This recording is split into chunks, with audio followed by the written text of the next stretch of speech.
Hi guys, it's me, Dimallo Banker. അപ്പോൾ ഇന്നത്തെ വീഡിയോയിൽ നമ്മൾ SBI PO മെയിൻസിന് വേണ്ടിയിട്ടുള്ള പ്രിപ്പറേഷൻ സ്ട്രാറ്റജീസ് ആണ് പറയുന്നത്. എങ്ങനെയൊക്കെയായിരിക്കും എക്സാം ലെവൽ എന്നും അതുപോലെ തന്നെ ഏതൊക്കെ ഏരിയാസ് ആണ് കൂടുതൽ കോൺസെൻട്രേറ്റ് ചെയ്യണം അങ്ങനെയുള്ള ഒരു ഡീറ്റെയിൽ സോഴ്സസ് അതും യൂസിങ് ഫ്രീ സോഴ്സസ് എങ്ങനെ വേണം പ്രിപ്പയർ ചെയ്യാൻ എന്നുള്ളതിനെ കുറിച്ചുള്ള വീഡിയോ ആണ് പറയുന്നത്. So let's start. അപ്പോൾ SBI PO പ്രിലിംസിന്റെ എക്സാം റിസൾട്ട് എന്ന് പറയുന്നത് ഓഗസ്റ്റ് 4th വീക്ക് അല്ലെങ്കിൽ സെപ്റ്റംബർ 1st വീക്ക് ആകുമ്പോൾ റിലീസ് ആകും. അത് കഴിഞ്ഞിട്ട് പിന്നെ എക്സാമിന് വേണ്ടി പ്രിപ്പയർ ചെയ്യാം, റിസൾട്ട് വന്നിട്ട് ആവട്ടെ എക്സാം പ്രിപ്പറേഷൻ എന്ന് ചിന്തിച്ചിരിക്കുകയാണെങ്കിൽ നിങ്ങളുടെ ടൈം വേസ്റ്റ് ആയി പോവുകയുള്ളൂ. കാരണം നമുക്ക് ഇപ്പോൾ തന്നെ ഇന്ന് വെച്ച് കണക്ക് കൂട്ടുകയാണെങ്കിൽ സെപ്റ്റംബർ 13 വരെ ഓൾമോസ്റ്റ് 25 ഡേയ്സ് മാത്രമാണുള്ളത്. അപ്പോൾ അതിനോടിടയിൽ തന്നെ ക്വാൻസ്, റീസണിങ്, ഇംഗ്ലീഷ്, അതുപോലെ തന്നെ നമ്മളുടെ typing, descriptive, then current affairs ഇതെല്ലാം ഒരുപോലെ എന്താണ് ടാക്കിൾ ചെയ്യുക എന്ന് പറയുന്നത് ഇമ്പോസിബിൾ അല്ലെങ്കിൽ ഭയങ്കര ടഫ് ആയിട്ടുള്ളൊരു കാര്യമാണ്. സോ നിങ്ങൾ ഇപ്പോൾ ഉള്ള ടൈം തന്നെ എന്ത് ചെയ്യുക, SBI POയ്ക്ക് ഫോക്കസ് ചെയ്യുന്നവർ, അതായത് ഒരു PO പ്രിലിംസിന് ഒരു 60 മാർക്കിന്റെ അടുത്ത് കിട്ടുമെന്ന് ഉറപ്പുള്ളവർ ഉറപ്പായിട്ടും എന്ത് ചെയ്യുക, പ്രിപ്പറേഷൻ ഇപ്പോൾ തന്നെ സ്റ്റാർട്ട് ചെയ്യുക. നിങ്ങൾ ഒരിക്കലും ഒരു അലംഭാവം വിചാരിക്കരുത്, ടൈം വളരെ കുറവാണ്. SBI പോലുള്ള അതും PO പോലെയുള്ള ഒരു അത്രയും ഡിഫിക്കൽട്ട് ആയിട്ടുള്ള ഒരു എക്സാമിന് വേണ്ടിയിട്ട് കുറഞ്ഞ ഒരു 5 ദിവസം മാത്രം കിട്ടിയാൽ മൊത്തമേ നമുക്കൊന്നും ചെയ്യാൻ സാധിക്കുകയില്ല. സോ എന്ത് ചെയ്യുക, നിങ്ങളുടെ ടൈം അതിനനുസരിച്ച് വൈസ് ആയിട്ട് യൂസ് ചെയ്യുക. സോ നമുക്ക് എക്സാമിന്റെ പാറ്റേണിനെ കുറിച്ച് പറയാം.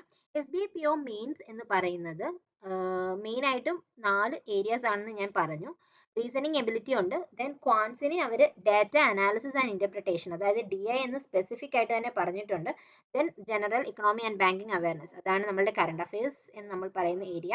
ദെൻ ഡിസ്ക്രിപ്റ്റീവ്, ഇങ്ങനെ 3 ഏരിയാസ്. ആൻഡ് ഓൾസോ ഇംഗ്ലീഷ് ഉണ്ട്. ഓക്കെ, അത് വിട്ടുപോയതാണ്. ഓക്കെ, സോ ഇംഗ്ലീഷ്, ഇത്രയും ഏരിയാസ് ആണ് നമ്മൾക്ക് എന്തിനുള്ളത്, SBI PO മെയിൻസിന് ഉള്ളത്.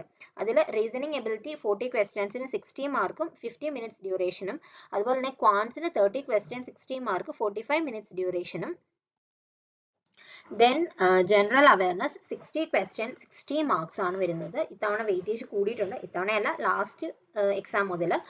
ദെൻ നെക്സ്റ്റ് ഉള്ളതാണ് ഇംഗ്ലീഷ്, അത് ഞാൻ എഴുതാൻ വിട്ടുപോയതാണ്. ഇംഗ്ലീഷിന്റെ വെയിറ്റേജ്, ഇംഗ്ലീഷ് എന്ന് പറയുന്നത് 40 ക്വസ്റ്റ്യന് 20 മാർക്സ് ആണുള്ളത്. ദെൻ 40 മിനിറ്റ്സ് ആയിരിക്കും ടൈം അലോട്ട് ചെയ്തിരിക്കുന്നത്. ഡിസ്ക്രിപ്റ്റീവും ഉണ്ട്, ഡിസ്ക്രിപ്റ്റീവിന് 50 മാർക്സ് ആണ് ടോട്ടൽ ഉണ്ടായിരിക്കുന്നത്. ഡ്യൂറേഷൻ എന്ന് പറയുന്നത് 30 മിനിറ്റ്സ് ആയിരിക്കും. So total 170 question 200 marks mains written, അതായത് ഒബ്ജക്റ്റീവ് ടൈപ്പ് എക്സാമിനും ഡിസ്ക്രിപ്റ്റീവിന് 50 മാർക്സും കൂടെ കൂട്ടി 250 മാർക്സ് ആയിരിക്കും ടോട്ടൽ നമ്മളുടെ എക്സാം എന്ന് പറയുന്നത്. ഓക്കെ, ദെൻ കട്ട് ഓഫ് എന്ന് പറയുന്നത് ലാസ്റ്റ് ഇയർ 87.5 ആയിരുന്നു. ദെൻ അതേഴ്സ്, അതായത് OBC SC ST ഒക്കെ 75 ആയിരുന്നു കട്ട് ഓഫ് എന്ന് പറയുന്നത്. ഓക്കെ, ദെൻ നെക്സ്റ്റ് പറയുന്നത് മെയിൻസ് എന്ന് പറയുന്നത് പ്രിലിംസ് പോലെ നമുക്ക് ഫുൾ ക്വസ്റ്റ്യൻ അറ്റംപ്റ്റ് ചെയ്യണം. അതുപോലെ തന്നെ ഒരു ഏരിയയിൽ ഇപ്പോൾ ക്വാൻസ് ആണെങ്കിൽ 30 ഔട്ട് ഓഫ് 30 അറ്റംപ്റ്റ് ചെയ്യണം, റീസണിങ് ആണെങ്കിൽ 60 ഔട്ട് ഓഫ് 60 അറ്റംപ്റ്റ് ചെയ്യണം. അങ്ങനെ ഒരിക്കലുമില്ല. നമുക്ക് അറിയാവുന്ന ക്വസ്റ്റ്യൻസിനെ തെരഞ്ഞു പിടിച്ച് അറ്റംപ്റ്റ് ചെയ്ത് 250ൽ 80 അടുത്ത് മാർക്സ് മതി അല്ലേ. സോ ഹാഫിനേക്കാൾ കുറവ് മാർക്സ് മതി. അപ്പോൾ എന്താണ്, നമുക്ക് ആ ഒരു എക്സാമിന് ഫുൾ അറ്റംപ്റ്റ് ചെയ്യേണ്ട ആവശ്യമില്ല. നമുക്ക് അറിയാവുന്ന ഏരിയാസിനെ കൂടുതലും പ്രിപ്പയർ ചെയ്യുക എന്നുള്ളത് മാത്രമേ ഉള്ളൂ. അപ്പോൾ അറിയാവുന്ന ഓരോ ടോപ്പിക്സിലും ഏതൊക്കെ കാര്യങ്ങളാണോ അറിയാവുന്നത്, ആ അറിയാവുന്നതിനെ കുറെ കൂടി സ്ട്രെങ്തൻ ചെയ്യുക എന്നുള്ളത് മാത്രമേ ഉള്ളൂ. അതുപോലെ തന്നെ ക്വസ്റ്റ്യൻസ് സ്കിപ്പ് ചെയ്യാനുള്ള എബിലിറ്റിയും ഉണ്ടായിരിക്കണം. സ്കിപ്പ് ചെയ്യുക എന്ന് പറയുന്നത് നമുക്ക് അത്യാവശ്യമായിട്ട് വേണ്ട ഒരു കാര്യമാണ്.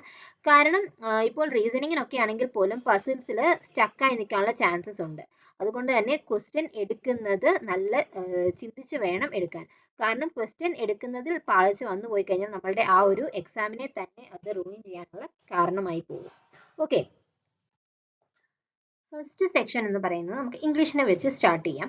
ഇംഗ്ലീഷിൽ മെയിൻ ആയിട്ടും എന്താണ് ചെയ്യേണ്ടതെന്ന് വെച്ചാൽ റീഡിങ് ചെയ്യുക എന്നുള്ളതാണ്. ഇപ്പോൾ പ്രിലിംസ് ലെവൽ ആണെങ്കിലും ഞാൻ എപ്പോഴും പറയുന്ന ഒരു കാര്യമാണ്, നമ്മൾ എത്രമാത്രം റീഡ് ചെയ്യുന്നു അത്രമാത്രം നമ്മളുടെ സ്കില്ല്, റീഡിങ് ചെയ്യുമ്പോൾ നമ്മുടെ സ്കില്ല് ഇംപ്രൂവ് ആവാനുള്ള ചാൻസ് ഉണ്ട്.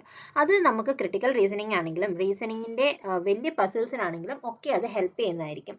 സോ നിങ്ങൾ എത്രമാത്രം റീഡ് ചെയ്യുന്നോ അതിനനുസരിച്ച് അണ്ടർസ്റ്റാൻഡ് ചെയ്യാനുള്ള എബിലിറ്റിയും ഒക്കെ ഇംപ്രൂവ് ആവുന്നതായിരിക്കും. സോ എന്ത് ചെയ്യുക, എഡിറ്റോറിയൽസ് അതുപോലെ തന്നെ ഷോർട്ട് സ്റ്റോറീസ് അങ്ങനെയുള്ള കാര്യങ്ങളൊക്കെ റീഡ് ചെയ്യുക. ദെൻ അതുപോലെ ഗ്രാമർ റൂൾസ് ഒത്തിരി ബൈഹാർട്ട് ചെയ്ത് പഠിക്കാനൊന്നും ഞാൻ ആരോടും പറയാറില്ല. നിങ്ങൾ എന്ത് ചെയ്യുക, ഗ്രാമർ റൂൾസ് പഠിക്കണം എന്ന് നിർബന്ധമുള്ള ചിലരുണ്ട്. കാരണം എനിക്ക് ഗ്രാമർ റൂൾസ് അറിയത്തില്ല എങ്കിൽ എന്നെ കൊണ്ട് പറ്റില്ല, എനിക്ക് അങ്ങനെയുള്ള ആൾക്കാർ എന്ത് ചെയ്യുക, ഗ്രാമർ റൂൾസ് പഠിക്കുക. പഠിക്കാനുള്ള സമയം നമുക്കിപ്പോൾ ഇല്ല. എന്ത് ചെയ്യുക, ജസ്റ്റ് എറർ ഡിറ്റക്ഷൻ ക്വസ്റ്റ്യൻസിൽ നിന്നൊക്കെ ഗ്രാമർ റൂൾസ് എന്ത് ചെയ്യുക, മനസ്സിലാക്കുക. കൂടുതലും എന്ത് ചെയ്യുക, റീഡ് ചെയ്യുമ്പോൾ തന്നെ ഈ ഗ്രാമർ റൂൾസ് ആണെങ്കിലും സെന്റൻസ് റീഅറേഞ്ച്മെന്റ് ആണെങ്കിലും ഫ്രേസ് റീപ്ലേസ്മെന്റ് ആണെങ്കിലും എന്താണെങ്കിലും നമ്മളെ ഹെൽപ്പ് ചെയ്യും റീഡിങ് ചെയ്യുമ്പോൾ. സോ നിങ്ങൾ എന്ത് ചെയ്യുക, റീഡിങ് മസ്റ്റ് ആയിട്ടും ഫോളോ ചെയ്യുക. ആ റീഡിങ് ചെയ്യുന്നതിനോട് കൂടി തന്നെ നമ്മൾ ഏതൊക്കെ സോഴ്സസ് ആണ് യൂസ് ചെയ്യേണ്ടത് എന്ന് ചോദിച്ചാൽ നിമിഷ മാമിന്റെ ക്ലാസ്സസ്, അത് പ്രീ ലെവൽ ആണെങ്കിലും മെയിൻസ് ലെവൽ ആണെങ്കിലും നമുക്ക് ഒരുപോലെ റിലേ ചെയ്യാവുന്നതാണ് നിമിഷ മാമിന്റെ ക്ലാസ്സസ്. ദെൻ അതുപോലെ ആണ് വിശാൽ പരിഹാർ സാറിന്റെ ക്ലാസ്സസും. നിമിഷ മാമും വിശാൽ പരിഹാർ സാറുമാണ് ഞാൻ ഫോളോ ചെയ്യുന്ന YouTube sources. And may I say, ഞാൻ എല്ലാ ഏരിയാസിനും ഏതൊരു എക്സാമിന് വേണ്ടിയിട്ടാണെങ്കിലും ഫ്രീ സോഴ്സസ് വെച്ചിട്ടാണ് പ്രാക്ടീസ് ചെയ്യാറുള്ളത്. സോ എനിക്ക് കിട്ടുന്ന ഫ്രീ സോഴ്സസ് ഒക്കെ ഞാൻ എൻ്റെ ടെലിഗ്രാം ചാനലിലും അപ്ലോഡ് ചെയ്യാറുണ്ട്. ആ ടെലിഗ്രാം ചാനൽ നിങ്ങൾ നോക്കുവാണെങ്കിൽ നിങ്ങൾക്ക് ഫ്രീ സോഴ്സസ് ഒക്കെ അവൈലബിൾ ആവുന്നതായിരിക്കും. സോ ഫ്രീ PDF പ്രാക്ടീസ് ചെയ്യാൻ വേണ്ടി ഫ്രീ PDFs അവൈലബിൾ ആവുന്നത് എൻ്റെ ടെലിഗ്രാമിലാണ്. സോ എൻ്റെ ടെലിഗ്രാം ഒന്ന് ചെക്ക് ചെയ്ത് നോക്കുക. അതുപോലെ തന്നെ നിമിഷ മാമിൻ്റെ ടെലിഗ്രാം ചാനൽ ചെക്ക് ചെയ്യുവാണെങ്കിലും അവിടെയും ഫ്രീ PDFs ഒക്കെ അവൈലബിൾ ആയിരിക്കും. ഇതിന്റെ കൂടെ തന്നെ ചെയ്യേണ്ട കാര്യം എന്താണ്, സെക്ഷണൽസും ചെയ്ത് നോക്കുക എന്നുള്ളതാണ്. സെക്ഷണൽസിന് ഗൈഡ്ലി ആണ് ഞാൻ ഫോളോ ചെയ്യാറുള്ളത്. സോ നിങ്ങൾ ഗൈഡ്ലി ഫോളോ ചെയ്ത് നോക്കുവാണെങ്കിൽ നിങ്ങൾക്ക് അതും ഹെൽപ്പ് ചെയ്യുന്നതായിരിക്കും. ദെൻ നെക്സ്റ്റ് ആണ് റീസണിങ്ങിലോട്ട് വരുമ്പോൾ നമുക്ക് ആ ഏരിയാസിനെ മൂന്നായിട്ട് ഡിവൈഡ് ചെയ്യുക. Puzzles, then miscellaneous and critical reasoning. Puzzles and seating എന്ന് പറയുന്നത് നമുക്ക് പ്രെഡിക്റ്റ് ചെയ്യാൻ പറ്റുന്ന ഒരു കാര്യമല്ല. കാരണം ഒരു എന്താണ്, പ്രിലിംസ് ലെവൽ വരുന്നത് പോലെ സിംഗിൾ കണ്ടീഷൻസ് വെച്ചിട്ടല്ലായിരിക്കും പസിൽസ് വരുന്നത്. കൂടുതലും എന്താണ്, ഒരു 2 to 3 പോസിബിലിറ്റീസ് ഒക്കെ കാണും. അതുപോലെ തന്നെ ഒരെണ്ണം ചെയ്യാൻ സ്കിപ്പായി പോയാൽ, കാരണം ഒരു പോസിബിലിറ്റി അഥവാ അണ്ടർസ്റ്റാൻഡ് ചെയ്യാൻ തെറ്റിപ്പോയാൽ ചിലപ്പോൾ ആ ഒരു ക്വസ്റ്റ്യൻ തന്നെ റൂയിൻ ആവാനുള്ള ചാൻസ് ഉണ്ട്. അതുപോലെ തന്നെ ഒരു പസിലിന് ഒരു 5 to 6 minutes ഒക്കെ വരെയും എടുത്ത് നമുക്ക് സമയം നഷ്ടപ്പെടാനുള്ള ചാൻസ് ഉണ്ട്. സോ അതുകൊണ്ട് തന്നെ എന്ത് ചെയ്യുക, മെയിൻസ് ലെവലിലോട്ട് വരുമ്പോൾ മിസലേനിയസിന് കൂടുതൽ പ്രാധാന്യം കൊടുക്കുക. മിസലേനിയസ് എന്ന് പറയുമ്പോൾ ബ്ലഡ് റിലേഷൻ, കോഡിംഗ്, ഡീകോഡിംഗ് ഇതൊക്കെ നമ്മൾ പ്രിലിംസ് ലെവൽ പഠിക്കുന്നുണ്ട്. പക്ഷേ മിസലേനിയസ് മെയിൻസ് ലെവലിലോട്ട് വരുമ്പോൾ എല്ലാം ഒരു കോഡഡ് ഫോമാറ്റിലായിരിക്കും. Coded syllogism, coded blood relation, coded inequalities അങ്ങനെയുള്ള എല്ലാ കാര്യങ്ങളും കോഡഡ് ഫോമിലായിരിക്കും വരുന്നത്. അതുകൊണ്ട് തന്നെ നമുക്ക് അത് എന്താണ്, പ്രാക്ടീസ് ചെയ്യാതെ എക്സാം ഹാളിൽ പോയി ഇരുന്ന് ചെയ്യാൻ ഭയങ്കര ഡിഫിക്കൽട്ട് ആയിരിക്കും. സോ എന്ത് ചെയ്യുക, മിസലേനിയസ് ടോപ്പിക്സിന് ഈക്വൽ ഇമ്പോർട്ടൻസ് കൊടുക്കുക. അതുപോലെ തന്നെയുള്ളതാണ് critical reasoning. Critical reasoning almost എല്ലാവർക്കും നെഗറ്റീവ്സ് വിളിച്ചു വരുത്തുന്ന ഒരു കാര്യമാണ് ക്രിട്ടിക്കൽ റീസണിങ് എന്ന് പറയുന്നത്. ക്രിട്ടിക്കൽ റീസണിങ്ങിന് നമ്മളുടെ റീഡിംഗ് ഹാബിറ്റ് ക്രിട്ടിക്കൽ റീസണിങ്ങിനും ഹെൽപ്പ് ചെയ്യും. കോസസ് ആൻഡ് ഇൻഫറൻസ്, അതുപോലെ തന്നെ കോസ് ഓഫ് ആക്ഷൻ, അങ്ങനെ പല ഏരിയാസ് ഉണ്ട്. അപ്പോൾ ഇതൊക്കെയും എന്ത് ചെയ്യുക, പഠിച്ചു വെക്കുക. കാരണം ചെയ്യാൻ അറിയാമെങ്കിൽ ഒരു 15 to 20 ക്വസ്റ്റ്യൻസ് എന്താണെങ്കിലും ക്രിട്ടിക്കൽ റീസണിങ്ങിൽ നിന്ന് ഉണ്ടായിരിക്കും. അപ്പോൾ ചെയ്യാൻ അറിയാമെങ്കിൽ മാർക്സ് ഫെച്ച് ചെയ്യാൻ ഈ ക്രിട്ടിക്കൽ റീസണിങ് നമ്മളെ ഹെൽപ്പ് ചെയ്യും. സോ മിസലേനിയസിനും ക്രിട്ടിക്കൽ റീസണിങ്ങിനും മാക്സിമം സ്കോർ ചെയ്യാൻ ശ്രമിക്കുക. അപ്പോൾ ഇപ്പോൾ മുതൽ വീട്ടിലിരുന്ന് പ്രിപ്പയർ ചെയ്തും പ്രാക്ടീസ് ചെയ്താൽ മാത്രമേ ക്രിട്ടിക്കൽ റീസണിങ് എന്ത് ചെയ്യാൻ പറ്റുകയുള്ളൂ, എക്സാമിനും ചെയ്യാൻ പറ്റുകയുള്ളൂ. സോ അതിന് ക്രിട്ടിക്കൽ റീസണിങ്ങിന് നിങ്ങൾക്ക് ഹർഷൽ സാറിനെ, അതുപോലെ തന്നെ സഞ്ജയ് സർ, ഒലിവ് ബോർഡിലെ ടീച്ചറായിട്ടുള്ള സഞ്ജയ് സാറിനെയും ഒക്കെ ഫോളോ ചെയ്യാം. അവരൊക്കെ നല്ല രീതിയിലാണ് ക്രിട്ടിക്കൽ റീസണിങ് പഠിപ്പിക്കാറുള്ളത്. മിസലേനിയസ് ടോപ്പിക്സിന് ഞാൻ കൂടുതലും ഫോളോ ചെയ്യാറുള്ളത് സ്മൃതി മാമിനെ ആയിരുന്നു. സ്മൃതി മാമിന്റെ ക്ലാസ്സസ് ആണ് എനിക്ക് മിസലേനിയസ് ടോപ്പിക്സിൽ ഹെൽപ്ഫുൾ ആയിട്ട് തോന്നിയിട്ടുള്ളത്. പസിൽസിന്റെ കാര്യത്തിൽ ഞാൻ പുനീത് സാറിനെയാണ് ഫോളോ ചെയ്യുന്നത്. അങ്കുഷ് ലാംബ സാറും പസിൽസിൽ ഞാൻ ഫോളോ ചെയ്യാറുണ്ട്. ബട്ട് ലോജിക്കൽ റീസണിങ്ങിനൊക്കെ ഹർഷൽ സാറിന്റെ ക്ലാസ്സസും അതുപോലെ തന്നെ സഞ്ജയ് സാറിന്റെ ക്ലാസ്സസ്, ഒലിവ് ബോർഡിലെ സഞ്ജയ് സാറിന്റെ ക്ലാസ്സസും ഹെൽപ്ഫുൾ ആണ്. നിങ്ങൾക്ക് PDF വേണമെന്നുണ്ടെങ്കിൽ ടെലിഗ്രാം ചെക്ക് ചെയ്താൽ മതി, അവിടെ ധാരാളം PDF ഉണ്ട്. അതുപോലെ തന്നെ ബണ്ടിൽ PDF ഒക്കെ ഞാൻ പ്രൊവൈഡ് ചെയ്തിട്ടുണ്ട്. നിങ്ങൾ സെർച്ച് ചെയ്ത് നോക്കിയാൽ നിങ്ങൾക്ക് അതെല്ലാ PDF അവൈലബിൾ ആവുന്നതായിരിക്കും. ഓക്കെ, ദെൻ കമ്മിങ് ടു ക്വാൻസിൽ DI ആണ് ഏറ്റവും ഇമ്പോർട്ടൻ്റ് ആയിട്ടുള്ള ഏരിയ. അവിടെ നമുക്ക് എക്സാമിന്റെ ടൈറ്റിൽ തന്നെ ഡാറ്റ ഇന്റർപ്രിട്ടേഷൻ എന്നുള്ളത് തന്നെയാണ്. സോ DI എന്ന് പറയുന്നതും അരിത്തമെറ്റിക് DIs ആയിരിക്കും കൂടുതലും വരുന്നത്. അപ്പോൾ ഒരു 2 to 3 DI, അത്രയും DIs നമുക്ക് എക്സാമിന് വരാം. അപ്പോൾ എന്ത് ചെയ്യുക, DI അതായത് ഇപ്പോൾ അരിത്തമെറ്റിക് ടോപ്പിക്സിന്റെ ഒക്കെ data interpretation level questions practice ചെയ്യുക. അതുപോലെ തന്നെ ഡാറ്റ സഫിഷ്യൻസി, നമ്മളെ പ്രിലിംസിന് കണ്ടിട്ടില്ലാത്തതാണ് ഡാറ്റ സഫിഷ്യൻസി, അതൊക്കെ വരാനുള്ള ചാൻസസ് ഉണ്ട്. അരിത്തമെറ്റിക് ക്വസ്റ്റ്യൻസും വരും. ബട്ട് നിങ്ങൾ എന്ത് ചെയ്യുക, കൂടുതലും DIസിന് പ്രാധാന്യം കൊടുക്കുക. അപ്പോൾ പ്രിലിംസും റീസണിങ്ങും ക്വാൻസും കൂടി ഒരു 40 മാർക്സ് അടുത്ത് സ്കോർ ചെയ്യാൻ പറ്റുവാണെങ്കിൽ ദെൻ ബാക്കി നമുക്ക് കറണ്ട് അഫയേഴ്സിനും ഇംഗ്ലീഷിനും കൂടി സ്കോർ ചെയ്ത് ഒരു ഡീസൻറ്റ് സ്കോർ മേടിക്കാൻ പറ്റും. സോ നിങ്ങൾ എന്ത് ചെയ്യുക, ക്വാൻസിനും റീസണിങ്ങിനും നല്ല ഇമ്പോർട്ടൻസ് തന്നെ കൊടുക്കുക. അതുപോലെ തന്നെ ക്വാൻസിൽ DAയ്ക്കും റീസണിങ്ങിന് ക്രിട്ടിക്കൽ റീസണിങ്ങിനും മിസലേനിയസിനും പസിൽസ് വിട്ട് കളയണം എന്നല്ല പറയുന്നത്, പസിൽസ് പ്രാക്ടീസ് ചെയ്യാതിരിക്കുകയും ചെയ്യരുത്. ബട്ട് എക്സാമിന് ഏത് ടൈപ്പ് പസിൽസ് ആണ് വരുന്നതെന്ന് നമുക്ക് പ്രെഡിക്റ്റ് ചെയ്യാൻ പറ്റില്ല. സോ മിസലേനിയസിന് നമ്മൾ ഒരു ഹെൽപ്പായിട്ട് നമ്മൾ എന്ത് ചെയ്യുക, എപ്പോഴും കയ്യിൽ ഉണ്ടായിരിക്കണം.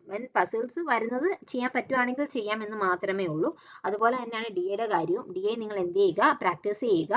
അരിത്തമെറ്റിക് ബേസ്ഡ് DAs ഒക്കെ പ്രാക്ടീസ് ചെയ്യുക. അതിന് വേണ്ടിയിട്ട് ഹർഷൽ സാറിന്റെ DA ക്ലാസ്സസും അതുപോലെ തന്നെ ആഷിഷ് സാറിന്റെയും കരിയർ ഡിഫൈനറിന്റെയും ഒക്കെ DA ക്ലാസ്സസ് ഉണ്ട്. IBPS, PO, SBA, PO മെയിൻസിന് വേണ്ടിയിട്ടുള്ള അത് ഫോളോ ചെയ്യുക. അത് വളരെയധികം ഹെൽപ്പ് ചെയ്യും.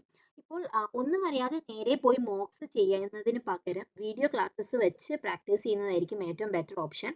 ഫ്രീ PDFs ഞാൻ എപ്പോഴും പറയുന്നു ടെലിഗ്രാം ചാനൽ ചെക്ക് ചെയ്യുക. അതല്ല എങ്കിൽ റെസ്പെക്റ്റീവ് ടീച്ചേഴ്സിന്റെ ടെലിഗ്രാം ചാനലിലാണെങ്കിലും ക്വസ്റ്റ്യൻസ് അവൈലബിൾ ആയിരിക്കും. ഓക്കെ, ദെൻ നെക്സ്റ്റ് ആണ് കറണ്ട് അഫയേഴ്സ് എന്ന് പറയുന്നത്. കറണ്ട് അഫയേഴ്സ് എന്ന് പറയുന്നതിനെ കുറിച്ച് ഒരു ഡീറ്റെയിൽഡ് വീഡിയോ ഞാൻ നെക്സ്റ്റ് പോസ്റ്റ് ചെയ്യാം. അപ്പോൾ ഇന്ന് ഞാൻ പറയുന്നു എന്താണ് ലാസ്റ്റ് 6 മന്ത്സിന്റെ കറണ്ട് അഫയേഴ്സ് നമുക്ക് ഇമ്പോർട്ടന്റ് ആണ്. കറണ്ട് അഫയേഴ്സ് 60 മാർക്സിനുണ്ട്, വിട്ടുകളയാൻ പറ്റുന്ന കാര്യമല്ല. അപ്പോൾ ലാസ്റ്റ് 6 മന്ത്സ് അത്രയും ഡീറ്റെയിൽ ആയിട്ട്, അതും ഈ കുറഞ്ഞ സമയത്തിൽ എങ്ങനെ ഡീറ്റെയിൽ ആയിട്ട് പഠിക്കാം എന്നുള്ളത് ഞാൻ വേറെ സെപ്പറേറ്റ് ഒരു വീഡിയോ ചെയ്യാം. അപ്പോൾ നിങ്ങൾ എന്ത് ചെയ്യുക, ക്വാൻസിനും റീസണിങ്ങിനും ഒക്കെ നല്ല ഇമ്പോർട്ടൻസ് കൊടുത്ത് പ്രാക്ടീസ് ചെയ്യുക. സോ ക്വാൻസും റീസണിങ്ങും ആണ് നമുക്ക് മെയിൻ ആയിട്ടും സ്കോർ ചെയ്യേണ്ടത്. ബാക്കിയൊക്കെ ഇംഗ്ലീഷ് നമുക്ക് സ്കോർ ചെയ്യാം, ബാക്കി ജനറൽ അവയർനെസ് ഒക്കെ നമുക്ക് അൺപ്രഡിക്റ്റബിൾ ആണ്. സോ എന്ത് ചെയ്യുക, നല്ല രീതിയിൽ തന്നെ പ്രിപ്പയർ ചെയ്യുക. ഫുൾ 100% ചെയ്യാൻ ശ്രമിക്കാതെ ചെയ്യാൻ പറ്റുന്ന കാര്യങ്ങൾ ആ ടൈം ബൗണ്ടിനുള്ളിൽ ചെയ്ത് ശ്രമിക്കുക. Okay, so that's it and thank you for watching. എന്തെങ്കിലും ഡൗട്ട്സ് ഉണ്ടെങ്കിൽ ചോദിക്കുക. Thank you for watching. Bye bye.